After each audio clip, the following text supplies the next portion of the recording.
Kembali perhatian pemerintah Kabupaten Pati bersama dengan anggota DPR RI asal Pati, Firman Subagja terlihat di acara yang dilaksanakan di halaman kantor Dinas Pertanian setempat.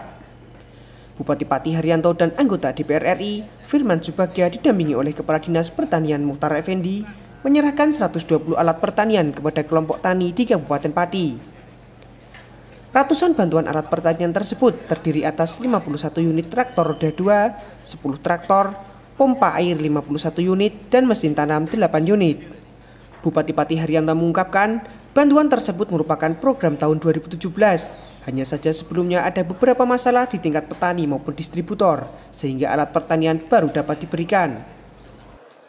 Karena tidak hanya kali ini, tapi sudah berkali-kali kalau kita hitung sudah hampir merata seluruh kabupaten. Karena ini saja sudah 120 kelompok.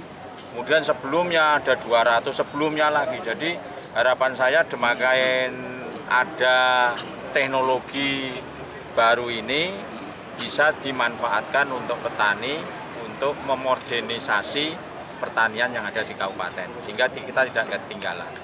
Dan yang kedua, saya pesan jangan sampai nanti pindah tangan.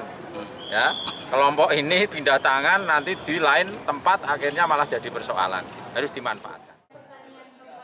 Dalam kesempatan tersebut, Bupati Pati Haryanto meminta agar bantuan alat pertanian untuk dipergunakan sebagaimana mestinya. Sementara itu, anggota DPR RI dari fraksi Partai Golkar, Firman Subagja meminta kepada kelompok tani untuk belajar mekanik, terutama terkait dengan permesinan alat pertanian, sehingga jika mengalami kerusakan dapat memperbaiki secara mandiri. Tadi yang disampaikan Pak Bupati, Pak Haryanto, bahwa salah satu pertanian kita nggak mampu bersaing karena kita ini masih konvensional dan tradisional, sehingga kalau kita menggunakan tenaga manusia itu tentunya tidak secepat kalau kita menggunakan mekanisasi.